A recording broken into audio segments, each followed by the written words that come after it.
Hi friends, അസ്സാം വലൈക്കും. ബിസ്മി കിച്ചണിലോട്ട് എല്ലാവർക്കും സ്വാഗതം. ഇന്ന് നമ്മൾ ഈസിയും ഹെൽത്തിയും ആയിട്ടുള്ള ഒരു ബ്രേക്ക്ഫാസ്റ്റിൻ്റെ റെസിപ്പിയാണ് ചെയ്യുന്നത്. എങ്ങനെയെന്ന് നോക്കാം. അതിനായിട്ട് ഒരു ബൗളിലേക്ക് 250 ml കപ്പിൽ 1 കപ്പ് റാഗിപ്പൊടി എടുത്തിട്ടുണ്ട്.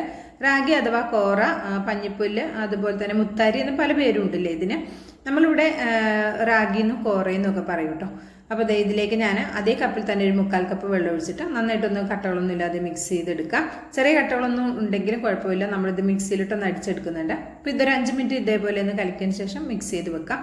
ഒരുപാട് വെള്ളം ചേർത്ത് ഇതേ മിക്സ് ആക്കരുത്, അപ്പോൾ ഒരുപാട് ലൂസായി പോകും കേട്ടോ. നമ്മൾ വിചാരിച്ച കൺസിസ്റ്റൻസിയിൽ കിട്ടില്ല. ഈ ഒരു പരുവത്തിൽ 1/4 കപ്പ് വെള്ളം ഒഴിച്ചിട്ട് ഇത് മിക്സ് ചെയ്ത് ഇവിടെ മാറ്റി വെച്ചിട്ടുണ്ട്. ഒരു 5 മിനിറ്റ് ഞാൻ ഇവിടെ റെസ്റ്റ് ചെയ്യാൻ വെച്ചിട്ടുണ്ടായിരുന്നു. അതിനുശേഷം നമുക്കിതെടുത്തിട്ട് മിക്സിയുടെ ജാറിലേക്ക് ചേർത്ത് കൊടുക്കാം.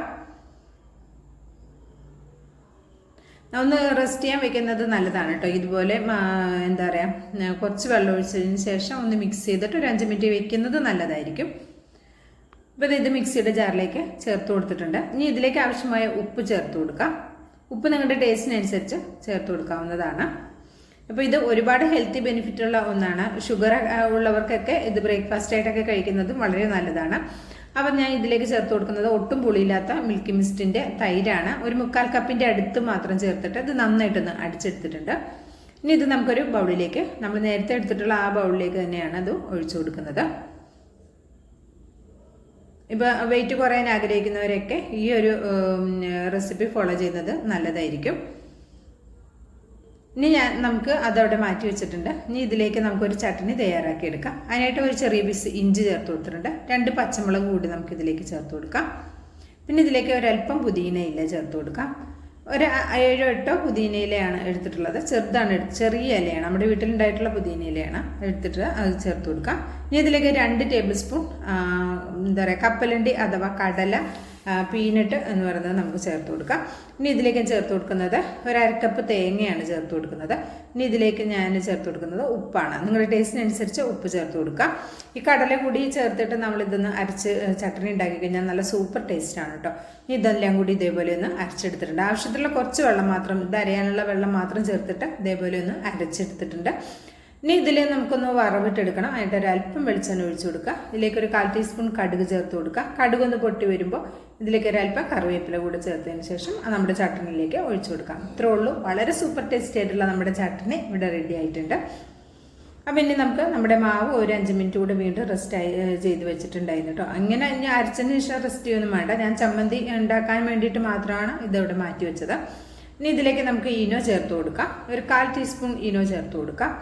പിന്നെ കയ്യിലില്ലെങ്കിൽ അപ്പസോഡ വേണമെങ്കിൽ ചേർത്ത് കൊടുക്കാം. അപ്പോൾ നിങ്ങൾക്ക് ഇത് രണ്ടും ചേർക്കാൻ താല്പര്യമില്ലെങ്കിൽ ഇത് ഒരു 5 മണിക്കൂറോളം റെസ്റ്റ് ചെയ്യാൻ വെച്ചിട്ട് നമുക്കിതൊന്ന് ഉണ്ടാക്കിയെടുത്തു കഴിഞ്ഞാൽ അത്യാവശ്യം കുറച്ചൊക്കെ പെർമനൻ്റ് ആയിട്ട് വരും, ഫെർമെൻറ്റേഷൻ ചെയ്ത് വരും. അപ്പോൾ നമുക്കിത് ചുട്ടെടുത്താലും മതി.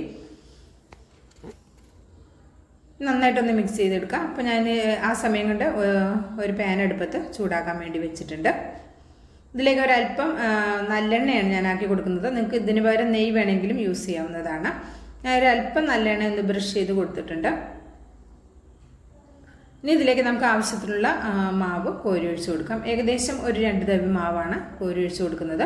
എന്നിട്ട് ഇത് ഫ്ലെയിം ഒരു മീഡിയം ടു ലോ ഫ്ലെയിമിൽ വെച്ചിട്ട് വേണം മാവ് ഇങ്ങനെ ഒഴിച്ച് കൊടുക്കാനായിട്ട്. ആദ്യം തന്നെ ഹൈ ഫ്ലെയിമിലൊന്നും വെക്കരുത്. അപ്പോൾ നമുക്ക് ഇതേപോലെ പരത്തി എടുക്കാൻ പറ്റില്ല. ഏതൊരു ദോശയാണെങ്കിലും നമ്മൾ ചട്ടി നല്ല ചൂടായിരുന്നാൽ പരത്തി എടുക്കാൻ പറ്റില്ല. ഒന്ന് അവിടെ ഇവിടെയും കട്ട പിടിച്ച് ഇങ്ങനെ പൊട്ടിപ്പോകും. അപ്പോൾ ഫ്ലെയിം കുറച്ച് വെച്ചിട്ട് വേണം നമ്മൾ ദോശയ്ക്ക് മാവ് പരത്തി കൊടുക്കാനായിട്ട്. അപ്പോൾ അതെ, ഇതിലേക്ക് ഞാനൊരല്പം നല്ലെണ്ണയൊന്നും ആക്കി കൊടുക്കുന്നുണ്ട്. നിങ്ങളുടെ ടേസ്റ്റിനനുസരിച്ച് നല്ലെണ്ണയോ നെയ്യോ യൂസ് ചെയ്യാവുന്നതാണ് കേട്ടോ. ഇതേപോലെ എല്ലായിടത്തേക്കും ആ നല്ലെണ്ണയൊന്നും ഇങ്ങനെ ബ്രഷ് ആക്കി കൊടുക്കുക. നിങ്ങൾക്ക് വേണമെന്നുണ്ടെങ്കിൽ ഇത് മറിച്ചിടാം, അല്ലെങ്കിൽ ഇങ്ങനെ വെച്ചിട്ടൊന്ന് മീഡിയം ഫ്ലെയിമിൽ വെച്ചിട്ട് നന്നായിട്ടൊന്ന് മുരിപ്പിച്ചിട്ട് നമുക്കിത് യൂസ് ചെയ്യാവുന്നതാണ്. ഇനി ഇത് പതുക്കെ ഇതൊന്ന് മടക്കി കൊടുക്കാം. കണ്ടോ, നല്ല കറുത്ത ദോശ ഇവിടെ റെഡി ആയിട്ടുണ്ട്. വളരെ ഹെൽത്തി ആയിട്ടുള്ള ഒരു ദോശയാണ്. എപ്പോഴും നമ്മൾ അരി ഉഴുന്നുമൊക്കെ അരച്ചിട്ട് ദോശ ഉണ്ടാക്കുന്ന സമയത്ത് തീർച്ചയായിട്ടും ഒരു പ്രാവശ്യം ഇങ്ങനെ ട്രൈ ചെയ്ത് നോക്കുകൊണ്ടു. ഹെൽത്തിയാണ്. അതുപോലെ തന്നെ വെയിറ്റൊക്കെ കുറയാൻ ആഗ്രഹിക്കുന്നവർക്ക് ഒരുപാട് യൂസ്ഫുൾ ആകും. കഴിക്കാൻ ഒരു റാഗിയുടെ ഒരു കുത്തോ അങ്ങനെ ഒന്നും ഉണ്ടാവില്ല കേട്ടോ. ഒന്ന് ചട്നിയും കൂട്ടി കഴിക്കുന്ന സമയത്ത് അടിപൊളി ടേസ്റ്റാണ്. അപ്പോൾ അടുത്തത് ഞാൻ ഇതേപോലെ ഒന്ന് റെഡിയാക്കി എടുക്കുന്നുണ്ട്. ഇത് ഞാനൊരെണ്ണം മറിച്ചിട്ട് കാണിച്ചു തരാം. ഇങ്ങനെ മറിച്ചിടണമെന്നൊന്നും നിർബന്ധമല്ല, അല്ലാതെ തന്നെയും നല്ല ടേസ്റ്റാണ്. അപ്പോൾ അതെ, ഇതിവിടെ റെഡി ആയിട്ടുണ്ട്. വളരെ സിമ്പിളായിട്ട് ചെയ്തെടുക്കാവുന്ന ഹെൽത്തി ആയിട്ടുള്ള ഈ ഒരു ബ്രേക്ക്ഫാസ്റ്റ് ഐറ്റം ഇഷ്ടമായിട്ടുണ്ടെങ്കിൽ ഒന്ന് ട്രൈ ചെയ്ത് നോക്കുക, അഭിപ്രായം അറിയിക്കുക, ലൈക്കും ചെയ്യുക കേട്ടോ. ബിസ്മി കിച്ചൺ യൂട്യൂബ് ചാനൽ സബ്സ്ക്രൈബ് ചെയ്ത് കാണുന്ന എൻ്റെ എല്ലാ പ്രിയ കൂട്ടുകാരും ഒന്ന് സബ്സ്ക്രൈബ് ചെയ്ത് ബെല്ലൈക്കൺ ഒന്ന് എനേബിൾ ചെയ്ത് വെക്കാൻ മറക്കരുത്. എന്നെങ്കിൽ മാത്രമേ നമ്മളിടുന്ന വീഡിയോസിൻ്റെ നോട്ടിഫിക്കേഷൻ നിങ്ങളിലേക്ക് കറക്റ്റ് എത്തത്തുള്ളൂ. ഒരുപാട് കൂട്ടുകാർ പറയാറുണ്ട് നോട്ടിഫിക്കേഷൻ കിട്ടുന്നില്ല ഒരു എന്താ താത്ത വീഡിയോ ഇടാത്തതെന്നൊക്കെ. അപ്പോൾ അതെന്താണെന്ന് എനിക്കും അറിയില്ല കേട്ടോ. അപ്പോൾ ഇഷ്ടമായിട്ടുണ്ടെങ്കിൽ ട്രൈ ചെയ്ത് നോക്കണം, അഭിപ്രായം അറിയിക്കാനും മറക്കരുത്. ഇൻഷാ അല്ലാഹ് അടിപൊളി വീഡിയോ ആയിട്ട് എത്തുന്നവരേക്കും എല്ലാവർക്കും നന്ദി, നമസ്കാരം.